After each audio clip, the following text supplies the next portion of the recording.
Sziasztok! A mai témánk mi más lehetne, mint a repülőgéppel való utazást.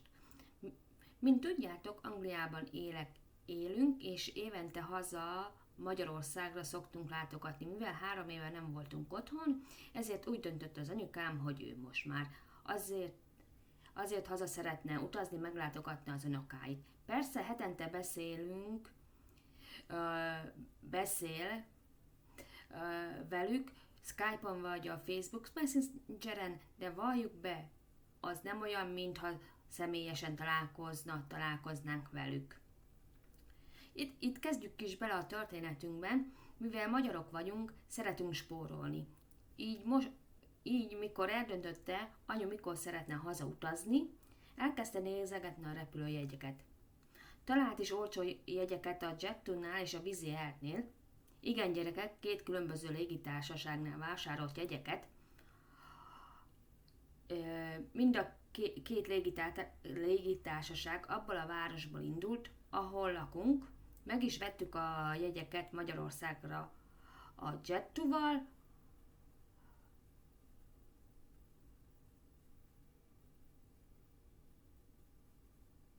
vissza pedig a Wizz Airrel.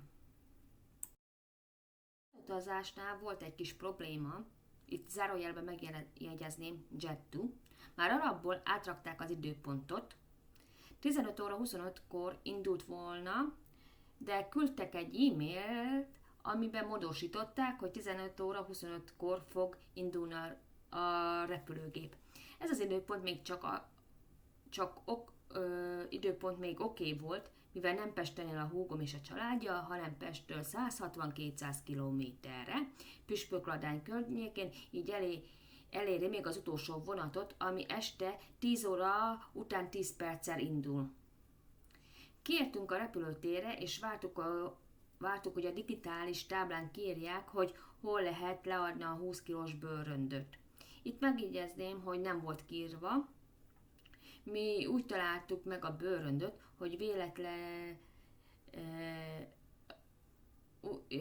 mi úgy adtuk le a bőröndöt, hogy véletlenül találtuk meg a Jet2-nak azt a becsekkolási részét. Oda mentünk, aki szokott utazni,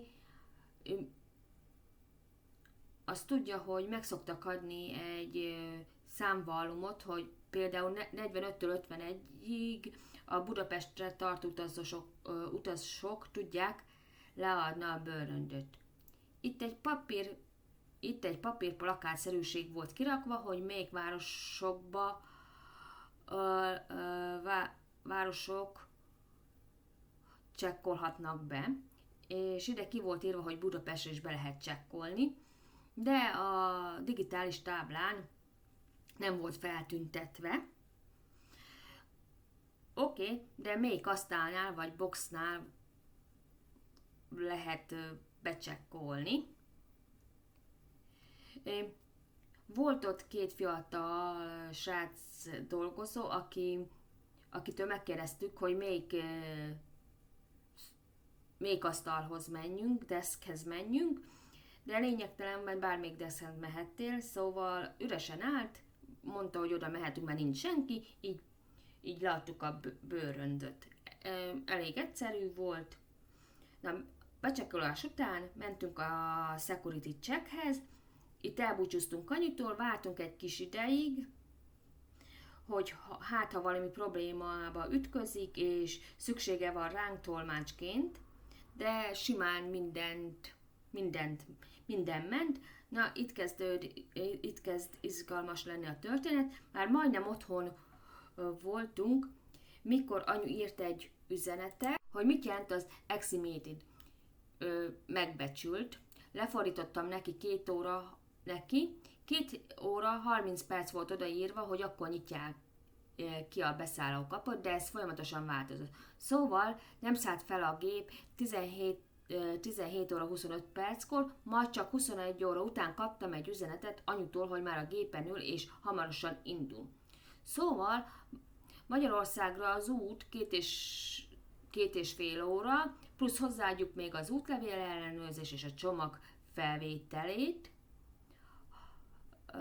Hajnali 1 körül végzett anyu, már most az esti 10 órási vonatot órákkal ezelőtt lekéste, mivel hogy az itteni idő szerint 9-kor indult a gép, otthon már 10 óra volt, szóval a gép és a gép indulásával egy időben indult a vonat, szóval na felejtsük is el, lekéste a vonatot.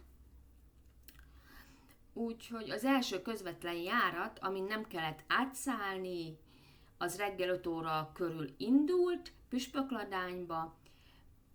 Persze itt megjegyzem, hogy a Jet2 adott egy 10 fontos utalványt, amit le lehetett vásárolni a repülőtéren belül.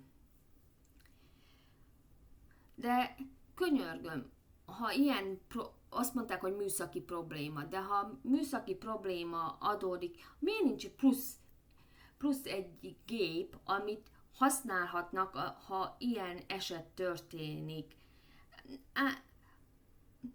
Könyörgöm, nem mindenki Budapest vagy a környékén lakik, és fog egy taxit, és haza taxizik, hajnali 1 óra körül, vagy felhívja a haverját, hogy bocs, most szállt le a gépem, gyere már ki a repülőtérre. És sajnos nem csak Angliából ilyen problémás volt az utazás aznap, hanem más országokból is. Anyu mesélte, hogy volt olyan repülőjárat, hogy reggel 8 körül kellett volna felszállnia, de aznap délután 6 körül szállt föl. 5-6 óra között szállt föl. 5 óra 25, 6 óra körül, na mindegy, nem tudom. Most gondoljunk bele, hogy neked a repülőgéped reggel 8-kor indul, neked már reggel 6 körül kint kell lenned a reptéren, és nem mindenki 10-20 percre lakik a reptértől, így kb. Hajnali 4-kor felkelsz, elvégzed a dolgaidat, beszállsz a kocsitba vagy a taxitba, ha nem vagy ilyen szerencsés, és a tömegközlekedést választod át, akkor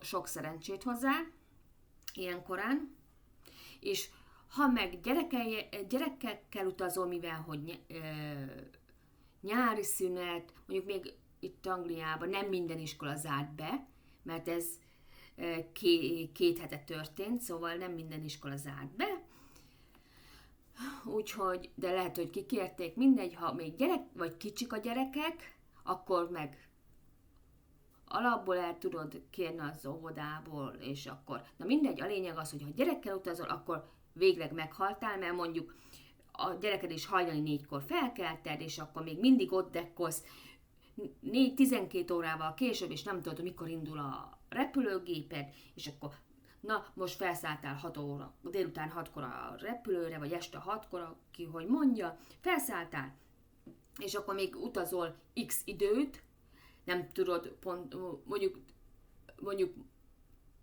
tételezzük fel, Magyarországra mész, és akkor utazol 2,5 órát, és akkor majd este, mire hazatérsz az ágyadba, lehet, hogy valaki 10-re ér haza, aki Pesten lakik mondjuk, az este 10-kor már ágyban alszik, vagy fekszik, de aki vidékre utazik, és haza el tud utazni, mert megy vonat, akkor éjfél vagy, és akkor ha te előző nap hajnali 4-kor keltél, és akkor éjfél után fekszel le. Hát, és főleg, ha gyerekkel vagy, milyen nyűgös lehet, milyen... Hát igen, erre nincs mit mondanom. Na, ez volt, amikor indult, és tegnap érkezett vissza anyu, hogy visszakanyarodjunk az eredeti ponthoz. Na, tegnap érkezett vissza anyu, a Wizzairrel jött, időbe szállt föl, semmi probléma nem volt, pont akkor értünk elé, amikor már ő is jött velünk szemben, úgyhogy örülünk neki, és hát igen, ennyire egyszerű volt a visszaút. De elég szomorú az, hogy ezekre nincsenek felkészülve, hogy órákig várni a repülőtéren, és nem tudod, hogy mikor megy. Láttam olyat, amit canceleztek is, és akkor most mi lesz, hazamenni, mikorra, újra nézni, hogy más időpontba menni. És aki szállodába megy, vagy le van foglalva neki apartmant, akkor azt is fölhívni, hogy késik, mert arra befizette. Azért gondolhatják, ha valaki utazik nyaralni, azok szállást is foglalnak, nem csak család látogatásra megy, hanem nyaralni is, és lefoglalták a hotelszobát, az apartmant, és akkor most azt a pénzt is elveszik. Nem tudom, nem értem az ilyet. Na mindegy. Köszönöm, hogy itt voltatok velem, találkozunk legközelebb. Sziasztok!